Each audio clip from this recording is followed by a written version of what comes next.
Nous accueillons Cathy maintenant sur la libre antenne d'Europe 1. Bonsoir Cathy. Bonsoir. Bonsoir. D'où... J'espère que vous m'entendez parce j'ai le téléphone qui fonctionne que sur le haut-parleur et donc. Je vous entends. Je vous entends. D'accord, moi aussi. Alors Donc, Cathy, nous avons à peine 15 minutes pour nous parler. oui. On s'est déjà parlé, tous les deux. Il y a un an à peu près. Il y a un an. Alors rappelez-moi, en fait, dans quel cadre c'était, car vous m'aviez évoqué avoir été victime d'un viol. Oui, en fait, j'ai été victime d'un viol, mais j'ai été victime d'autres viols auparavant, dans l'enfance. Et un an avant le viol pour lequel je suis en procédure criminelle actuellement. Oui. Et c'est en fait toujours un problème un peu de revictimisation comme Shaina ou Océane. En fait, c'est souvent, par exemple, quand on a été victime d'un viol, par exemple, une personne à laquelle on va se confier qui va faire semblant de compatir et qui va l'utiliser pour refaire la même chose.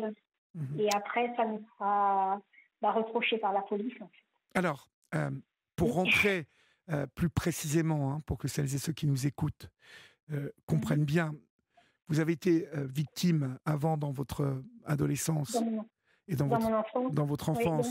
Donc, oui.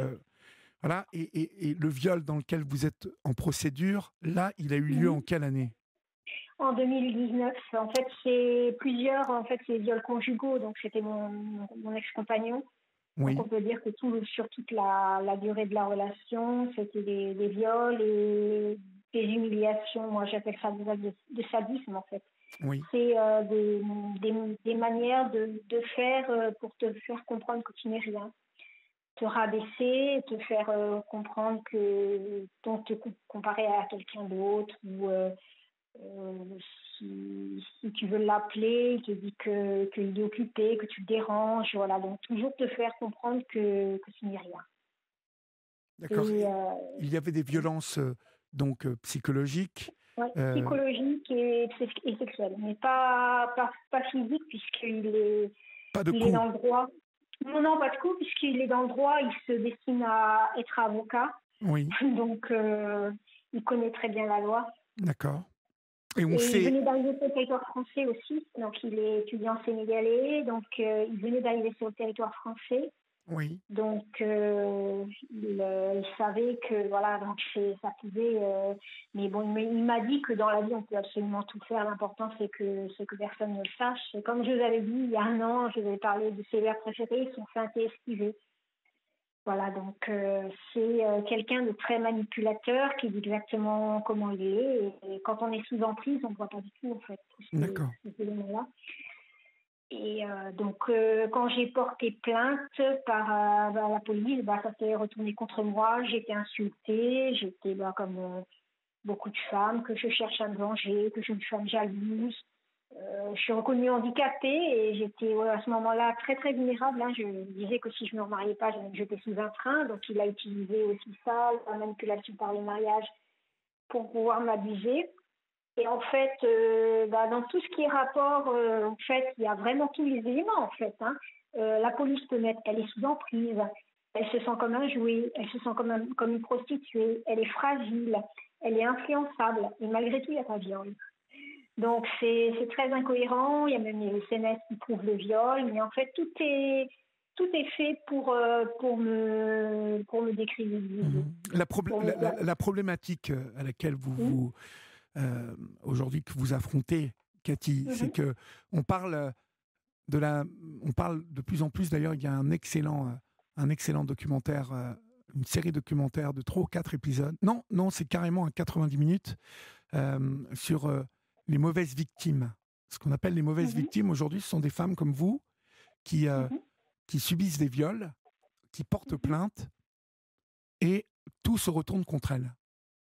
C'est-à-dire qu'à un moment, parce qu'on peut avoir été incohérente plutôt, puisque je parle de mauvaises victimes, dans ses dépositions, qu'on n'a pas répété exactement la même chose, que pour tout un tas de détails, on se met à penser que vous mentez.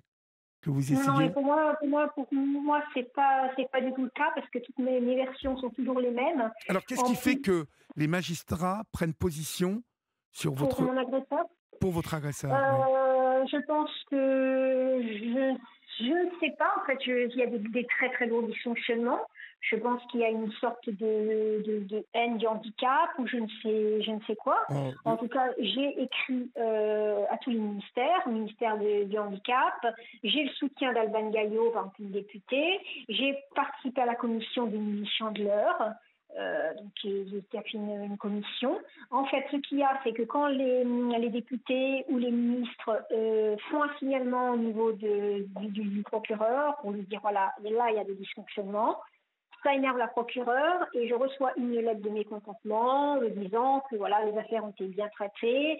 Il y a, comment dire, tout a été fait en bonne et due forme, voilà, et que j'ai qu'à faire une constitution de partie civile et consorts. Mais le problème, c'est que même pour faire une constitution, là, ça fait 2 ans que mes plaintes ont été classées. Je suis à mon 3e avocat. Ça ça vous bloque coûte de tout. l'argent. Non, j'ai l'aide juridictionnelle totale aussi, c'est le problème, parce que moi, j'ai une pension handicapée, donc j'ai le minimum, hein, j'ai 900 euros par mois. Donc, je peux avoir l'aide juridictionnelle totale, c'est-à-dire ne rien débourser. Mais le problème, c'est que les avocats, ça ne les intéresse pas. J'ai dû faire, j'ai fait énormément d'avocats. J'ai une avocate que j'ai eue qui m'a en fait qui a mon dossier en fait on m'a tellement sali qui voulait me représenter mais qui m'a demandé de signer une décharge comme quoi si ça se retournait en fait s'il y avait un non-lieu et que ça se retournait contre moi, elle n'était pas responsable. Moi j'ai dit que je ne signerais absolument rien parce qu'elle n'a pas d'obligation de résultat déjà et que c'est comme si ma parole n'avait pas de valeur en fait, comme si moi, je me sens légitime dans ma demande. J'ai toutes les preuves. J'ai même des témoins. J'ai des personnes qui ont même témoins médicaux. J'ai mon meilleur ami qui a dit qu'il croyait que j'étais morte. J'ai un coordinateur médical d'une association qui a déposé à la police, qui a dit que vu son état de fragilité, elle va tomber sur des gens qui vont abuser d'elle. Et tous ces éléments-là, mais vraiment quand je dis que j'ai des preuves, parce que j'ai une plainte aussi au Sénégal, double plainte, pour insulte, parce qu'en plus, je reçois des jolies insultes de ses proches du type vu que tu as été abusé sexuellement par ton grand-père, tu devrais t'habituer, vu que tu étais suicidaire, c'est pas grave qu'il abuse de toi, si je pouvais te faire interner, je te ferais interner, voilà. Donc, c'est tous ces genres de messages. J'ai porté plainte à Dakar, puisque c'est des personnes qui sont au Sénégal, donc je ne pouvais pas porter plainte en France. Et Les plaintes dont vous me parlez là sont à Dakar, elles ne sont pas en France. non, non, non, non, il y a juste la plainte pour insulte. Mais sinon, cette plainte, elle est, les deux plaintes, une pour violence psychologique et l'autre pour viol, c'est à Lille. En fait, c'est au niveau du procureur de Lille. Donc, moi, j'habite le 91, j'habite dans l'Essonne. Et mon agresseur, il était sur Lille. Donc, les faits se sont passés entre Lille et Paris, puisque on se voyait une fois à Lille, une fois à Paris. Voilà. Donc, mais j'ai porté plainte sur Lille, directement au niveau du procureur. Je ne suis pas passée par la police. Et là, en fait, il n'y a que des dysfonctionnements. Pour vous dire, par exemple, quand ma plainte a été classée sans Pourquoi suite, ne pas être passé par la police, Cathy? parce que je ne fais pas confiance à la police. Donc, Pourquoi? j'ai demandé. Pourquoi? Parce que je sais qu'en général, ils traitent mal les victimes. De toute façon, même quand je passe par le procureur, après ça passe par la police obligatoirement, ou la gendarmerie, puisqu'on est obligé d'être entendu Oui. par la police ou par la gendarmerie. Et là, ça s'est très, très, très mal passé. J'avais des prises de position. À un moment, j'avais même un avocat au droit des étrangers, parce que je craignais qu'il soit reparti au Sénégal, parce que normalement, il était là que pour 2 ans. Donc, j'avais pris un avocat à Bobigny. Et donc, qui est en droit des étrangers. Et quand il a appelé le commissariat pour savoir où en était l'affaire, à ce moment-là, ils n'avaient pas encore envoyé les conclusions au procureur. La policière a dit à mon avocat que ma plainte était classée sans suite. Donc, déjà, se prononcer déjà sur le classement, alors que ce n'est pas elle de classer, il y a la procureure. Donc déjà, quand on a un avis là-dessus, mais je vous dis, j'ai été traitée mais vraiment comme j'ai des qualificatifs, que je suis une femme jalouse, que je suis une femme violente, par écrit, hein, tout est pas, que je suis persécutée, parce que l'expertise psychologique s'est très mal passée aussi, parce que en fait, bon, les faits sont à peu près bien retranscrits, mais elle met un moment, voilà, que j'aurai des interprétations à caractère persécutif. C'est-à-dire, par exemple. Donc ça, je ne sais pas ce que ça veut dire. Elle met que j'ai des interprétations à caractère persécutif et que je suis procédurière et revendicative. Et donc, en fait, ça a été du pain béni pour la police. Et un jour, j'appelle la police pour savoir où était une enquête. Hein. C'était bien avant que mon avocat l'appelle. Et je tombe sur un policier qui me dit « Madame, vous êtes une persécutée ». J'ai pas compris pourquoi il me dit « Madame, vous êtes une persécutée ». Et en fait, quand j'ai vu le rapport, en fait, j'ai vu interprétation à caractère, rapport de classement avec le rapport de la psychologue, interprétation à caractère persécutif. J'ai dit que voilà, ils se disent que très certainement, comme là ils ont marqué en plus que j'étais fragile, donc tout pour mettre la responsabilité sur mes parents, que j'ai une enfance difficile. Donc c'est ce qui joue contre vous aujourd'hui, Cathy, votre passé, oui. Le fait que vous ayez déjà été abusée. Oui. Oui. Oui, parce qu'en fait, ils n'ont pas pu mettre les ITT, parce que vous savez, elle devait noter les ITT pour évaluer les préjudices. Et elle a mis que c'était difficilement quantifiable en raison de mes traumatismes antérieurs. Donc le problème, c'est que eux, ils dénient la responsabilité, quand il y a un viol, ils dénient la responsabilité de l'agresseur. Ils disent entre guillemets, vous avez été vous étiez déjà fragilisé au départ, et donc vous pensez que les gens vous violent alors que vous n'êtes pas violé, ou bien ils vont se dire que voilà, vous... et c'est même prouvé. Il y a des personnes qui vont avoir, par exemple, si on est déjà fragilisé, eh ben, ça va faire un choc beaucoup plus grand, en fait, un plus grand traumatisme que si on n'avait jamais été violé. Ça peut relancer certains phénomènes. Et moi, c'est vraiment distinct, quoi. Je veux dire, les abus sexuels dont j'ai été victime enfant, pour moi, je ne suis pas sûre de tous.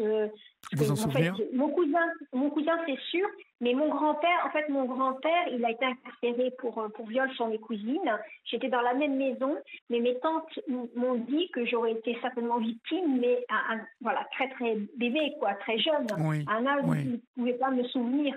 Mais moi, je n'ai pas de souvenirs de mon grand-père. Et de mon cousin, oui, j'ai des souvenirs, mais c'était une seule fois. C'était une seule fois à l'âge de 9 ans.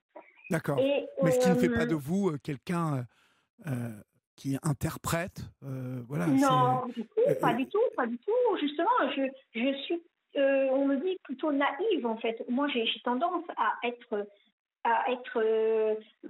naïve, à faire confiance aux gens. Donc, si j'avais des interprétations à caractère persécutif, comme ils le disent, je me méfierais, je ne me serais pas fait manipuler par cet homme, vous voyez. Et cet homme aujourd'hui n'est plus sur le sol français? Je n'en sais rien du tout. Très honnêtement, je ne sais pas, parce que là, ça fait déjà 2 ans qu'on me fait tourner en rond, parce que là, j'ai un avocat commis d'office, c'est mon 3e. Là, le commis d'office, c'est le premier commis d'office, mais au départ, j'ai une avocate qui a voulu me faire signer une décharge, j'ai refusé. Ensuite, j'ai trouvé un avocat, au bout d'un mois, il me dit non, je n'ai pas le temps de suivre votre dossier, donc il s'est déchargé. Ensuite, j'ai demandé un commis d'office, et là, le commis d'office, depuis le mois de mai, il ne fait rien. Quand je l'ai appelé à son retour de vacances le 22 août, il m'a dit mon agenda actuel ne me permet pas de vous proposer un rendez-vous pour faire le point sur votre dossier. Oui, voilà. Malheureusement, si en plus le procureur classe vos plaintes successivement, ça ne va pas motiver l'avocat à bouger, d'autant plus si vous êtes avec l'aide juridictionnelle. Oui, mais moi, je reste sur l'aide juridictionnelle. Donc là aussi, j'ai fait un signalement à la CRIPAV. Donc là, je ne sais pas si vous connaissez la CIVI des personnes vulnérables de 3977. Donc là, j'attends. Et moi, j'ai vu le maire d'Évry, parce que bon, j'habite à côté d'Évry dans le 91. J'ai vu mon médecin traitant aussi. Et je lui ai dit, c'était quelque chose que j'avais prévu depuis un moment. J'étais voir le maire d'Evry pour lui dire que je comptais faire une grève de la faim. Très bien, écoutez, en tout cas, tenez-nous au courant, Cathy, de la suite des événements. Je pense que celles et ceux qui nous ont écoutés, qui vous ont écoutés ce soir, ont compris le fond de l'affaire, puisque vous vous exprimez très très bien et très précisément. Donc voilà, vous ne manquez pas de nous tenir au courant, d'accord ? D'accord. Je vous embrasse et puis passez une bonne nuit, courage à vous et puis voilà, vous savez que vous pouvez me rappeler quand vous voulez. Bonsoir Cathy. Bonsoir. Bonsoir. Chers amis, avant de vous quitter, je vous donne le rendez-vous dont je vous ai parlé tout à l'heure, mais qui est un rendez-vous incontournable du lundi au vendredi de 11h à 13h avec Pascal Praud qui donne la parole en direct aux auditeurs d'Europe 1. Car le plus important, comme je vous le dis et comme vous le dit Pascal, c'est vous. Alertez vos réseaux sociaux, mobilisez-vous, soyez là tous les jours de 11h à 13h pour participer à Pascal Praud et vous. Vous appelez le 01 80 20 39 21, vous laissez vos messages et bien évidemment vous serez rappelé. C'est la fin de votre libre antenne. Je vous souhaite de faire de beaux rêves, faites une bonne nuit, essayez de ne pas vous coucher trop tard ou alors celles et ceux qui ont toute la journée devant eux et qui ont décidé de faire les oiseaux de nuit. C'est tellement bon la nuit. Je vous embrasse, prenez soin de vous et puis bien évidemment on se retrouve demain à 23h. Salut. Europe 1, il est 1h du matin.